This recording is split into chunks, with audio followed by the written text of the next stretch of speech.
प्यारे बच्चों, कल हमने संज्ञा के विषय में व्याख्या की थी।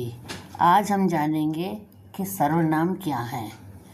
सर्वनाम वह शब्द है जो किसी व्यक्ति, स्थान, वस्तु के नाम अर्थात संज्ञा के स्थान पर प्रयोग किया जाता है ताकि बार बार संज्ञा को दोहराने की आवश्यकता ना पड़े और भाषा सरल और सुविधाजनक बने। जैसे वह, मैं, तुम, ये, कोई, सब आदि सर्वनाम हैं। उदाहरण के लिए, राधा स्कूल गई, वह पढ़ने में होशियार है। उपरोक्त वाक्य में वह राधा के लिए आया है, अतः वह सर्वनाम है। यदि हम ऐसे बोलते हैं कि राधा स्कूल गई, राधा पढ़ने में होशियार है, तो भाषा की सरलता नहीं रह जाती। इसलिए जो शब्द संज्ञा के स्थान पर प्रयुक्त होते हैं वह सर्वनाम कहलाते हैं। सर्वनाम के भेद। सर्वनाम के 6 भेद होते हैं। पहला पुरुषवाचक सर्वनाम, दूसरा निश्चयवाचक सर्वनाम, तीसरा अनिश्चयवाचक सर्वनाम, चौथा संबंधवाचक सर्वनाम, पांचवा प्रश्नवाचक सर्वनाम और छठा निजवाचक सर्वनाम। अब हम इनका विस्तृत विश्लेषण करेंगे। पहला, पुरुषवाचक सर्वनाम। वक्ता, श्रोता या अन्य व्यक्ति के लिए उपयोग किए जाने वाले सर्वनाम पुरुषवाचक सर्वनाम कहलाते हैं। वक्ता बोलने वाला, श्रोता सुनने वाला और अन्य व्यक्ति अर्थात जिसके विषय में बात की जा रही है, उन सबके विषय में बात करने वाले जो होते हैं वो सब पुरुषवाचक सर्वनाम के अंतर्गत आते हैं। इनके 3 भेद होते हैं। उत्तम पुरुष। उत्तम पुरुष जब वक्ता अपने लिए सर्वनाम का प्रयोग करता है वह उत्तम पुरुष कहलाता है। जैसे मैं, हम, मेरा, हमारा उत्तम पुरुष के अंतर्गत आएंगे।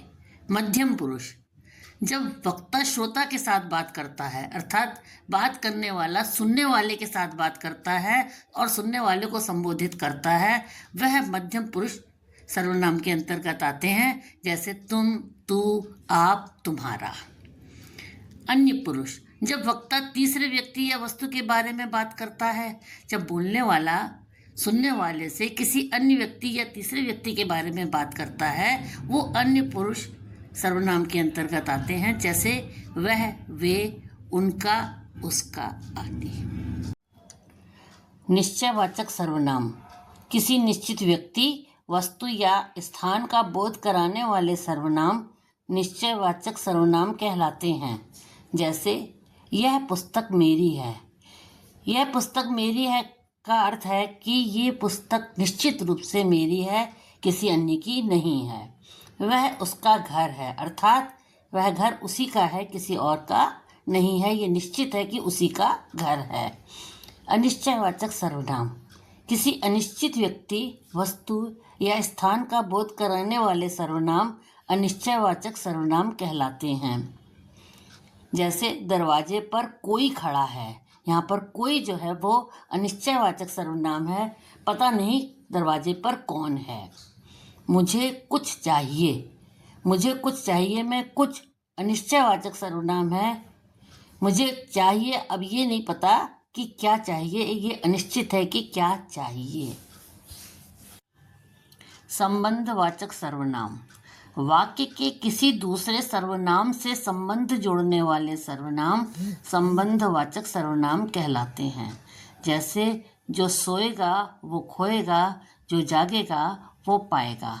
इसमें जो और वो 2 सर्वनाम हैं जो आपस में जुड़े हुए हैं कि जो सोएगा वही खोएगा, जो जागेगा वो पाएगा। इसमें भी जो और वो आपस में दोनों सर्वनाम एक दूसरे से जुड़े हुए हैं कि जो जागेगा उसी को कुछ भी प्राप्ति होगी। यह वही गुड़िया है जो तुमने मांगी थी। यहाँ वही और जो दोनों संबंधवाचक सर्वनाम है, एक दूसरे से संबंध जोड़ते हैं कि यह गुड़िया वही है जिसकी तुमने मांग की थी। प्रश्नवाचक सर्वनाम। प्रश्नों का बोध कराने वाले सर्वनाम प्रश्नवाचक सर्वनाम कहलाते हैं। जिन सर्वनामों का प्रयोग प्रश्न पूछने के लिए किया जाता है उन्हें हम प्रश्नवाचक सर्वनाम कहते हैं। जैसे तुम क्या खा रहे हो, यहाँ क्या शब्द प्रश्नवाचक है कि ये पता नहीं कि क्या खाया जा रहा है। बाहर कौन खड़ा है, कौन शब्द प्रश्नवाचक सर्वनाम है। निजवाचक सर्वनाम, जब कर्ता स्वयं के लिए ही सर्वनाम का प्रयोग करता है तब वह निजवाचक सर्वनाम कहलाता है।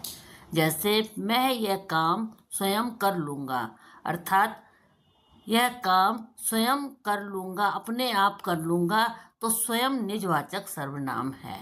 मैं अपने आप चला जाऊँगा, मैं चला जाऊँगा, कैसे चला जाऊँगा, स्वयं चला जाऊँगा, इसलिए अपने आप जो है वो निजवाचक सर्वनाम है। यदि आपको वीडियो पसंद आया हो तो प्लीज़ लाइक तथा सब्सक्राइब करें और बेल आइकन को भी दबाना ना भूलें।